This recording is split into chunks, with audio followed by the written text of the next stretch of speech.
शेतकरी बंधूंनो, नमस्कार. कोकण कृषी यूट्यूब चॅनेलवर आपले स्वागत आहे. शेतकरी बंधूंनो, कृषी विज्ञान केंद्र कोसबाड हिल येथून प्राप्त दिनांक 7 ते 13 फेब्रुवारी 2024 दरम्यानचे हवामान व कृषी सल्ला पुढील प्रमाणे. हवामान पूर्वानुमान. प्रादेशिक हवामान विभाग मुंबई द्वारे देण्यात आलेल्या अंदाजानुसार दिनांक 3 ते 7 फेब्रुवारी 2024 दरम्यान पालघर जिल्ह्यात पूर्णपणे उघडीप राहण्याचा अंदाज देण्यात आला आहे. तसेच पुढील 5 दिवस आकाश पूर्णपणे स्वच्छ राहील आणि कमाल तापमान 29 ते 33 अंश सेल्सिअस आणि किमान तापमान 17 ते 19 अंश सेल्सिअस राहण्याचा अंदाज देण्यात आला आहे. विस्तारित श्रेणी हवामान. विस्तारित श्रेणी अंदाजानुसार दिनांक 7 ते फेब्रुवारी 13 दरम्यान कोकण विभागात कमाल तापमान आणि किमान तापमान सरासरी एवढेच राहण्याची शक्यता आहे. सामान्य सल्ला. फळधारणा झालेल्या आंबा बागेमध्ये फळगळ कमी करण्यासाठी पाण्याच्या उपलब्धतेनुसार 150 ते 200 लिटर पाणी प्रति झाड याप्रमाणे 15 दिवसांच्या अंतराने 3 ते 4 पाण्याच्या पाळ्या द्याव्यात. झाडाच्या बुंध्याभोवती गवताचे आच्छादन करावे. संदेश. कीड व रोगाचा प्रादुर्भाव होऊ नये म्हणून वेळोवेळी पिकाचे निरीक्षण करावे. कृषी सल्ला. उन्हाळी भुईमूग. उन्हाळी भुईमुगाची पेरणी करताना उपट्या जातीच्या बियाणाची 30 बाय 10 सेमी अंतरावर लागवड करावी. तसेच पेरणीपूर्वी भुईमुगाच्या 1 किलो बियाणास 3 ग्रॅम थायरम किंवा ट्रायकोडर्मा याच्या बुरशीनाशकाची बीज प्रक्रिया करावी, जेणेकरून बुरशीजन्य रोगापासून पिकांचे नुकसान होत नाही.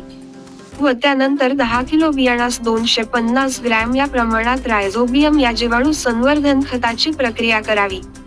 उन्हाळी भुईमुगासाठी एकूण एकरी 300 ते 350 सेमी इतके पाणी लागते. पेरणीपूर्वी पाणी देऊन वापसा आल्यावर पेरणी करावी. त्यानंतर 4 ते 5 दिवसांनी हलके पाणी दिल्यास उगवण चांगली होते. वाल. उन्हाळी वाल लागवडीसाठी जमीन नांगरून कुळवून व काडी कचरा वेचून लागवडीसाठी तयार करावी. त्यानंतर 3 मीटर अंतरावर 50 ते 60 सेंटीमीटर रुंदीचे पाट काढावेत. असे पाट उन्हाळी हंगामात पाणी देण्यासाठी उपयुक्त असतात. शेतात आडवी उभी नांगरणी केल्यावर ढेकळे फोडून वखरणी करावी. चांगले कुजलेले शेणखत हेक्टरी 30 ते 40 गाड्या टाकून पुन्हा वखरणी करावी.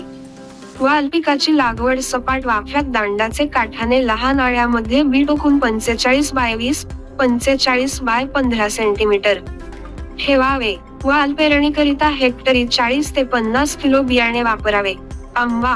फळधारणा झालेल्या आंबा बागेमध्ये फळगळ कमी करण्यासाठी पाण्याच्या उपलब्धतेनुसार 150 ते 200 लिटर पाणी प्रति झाड याप्रमाणे 15 दिवसांच्या अंतराने 3 ते 4 पाण्याच्या पाळ्या द्याव्यात. झाडाच्या बुंध्याभोवती गवताचे आच्छादन करावे. आंबा फळधारणा होऊन वाटाणा आकाराच्या अवस्थेत असताना फळांवर तुडतुड्याचा, फुलकिडीचा आणि बुरी रोगाचा प्रादुर्भाव दिसून येतो.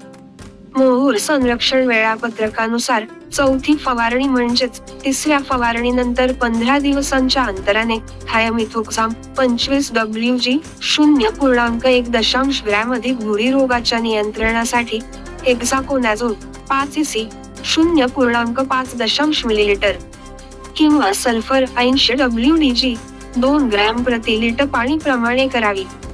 या फवारणीमध्ये फळगळ कमी करण्यासाठी युरिया 2% म्हणजेच 20 ग्रॅम युरिया प्रति लिटर पाणी मिसळून प्रथम युरिया पाण्यात पूर्णपणे विरघळून घ्यावा. त्यानंतर त्यात कीटकनाशक मिसळावे. चिकू. चिकू फळातील बी पोखरणाऱ्या अळीच्या नियंत्रणासाठी चिकू बागेतील कीडग्रस्त तसेच गळलेली सर्व फळे व पाला पाचोळा गोळा करून जाळून नष्ट करावा. तसेच 50% प्रवाही प्रोफेनोफोस 15 मिली, 2.8% प्रवाही डेल्टामेथ्रिन 10 मिली प्रति 10 लिटर पाण्यात मिसळून फवारणी करावी.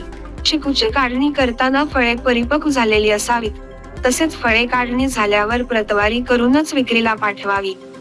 काळी मिरी. काळी मिरीच्या भुसातील 1-2 दाणे पिवळे किंवा तांबडे झाल्यास मिरीची काढणी करावी.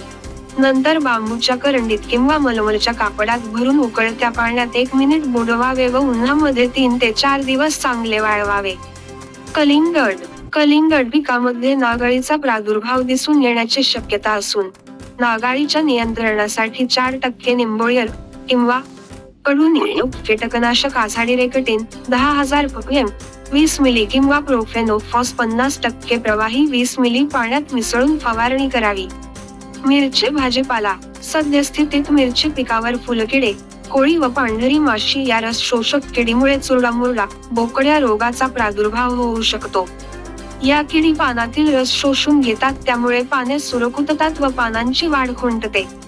या किडीच्या नियंत्रणासाठी आझाडिरेक्टिन 10,000 ppm 3 मिली किंवा डायमिथोएट 30% प्रवाही 1 मिली प्रति लिटर पाण्यात मिसळून फवारणी करावी, किंवा असिटमाप्रिड 20% SP 5 ग्रॅम प्रति 10 लिटर पाण्यात मिसळून फवारणी करावी.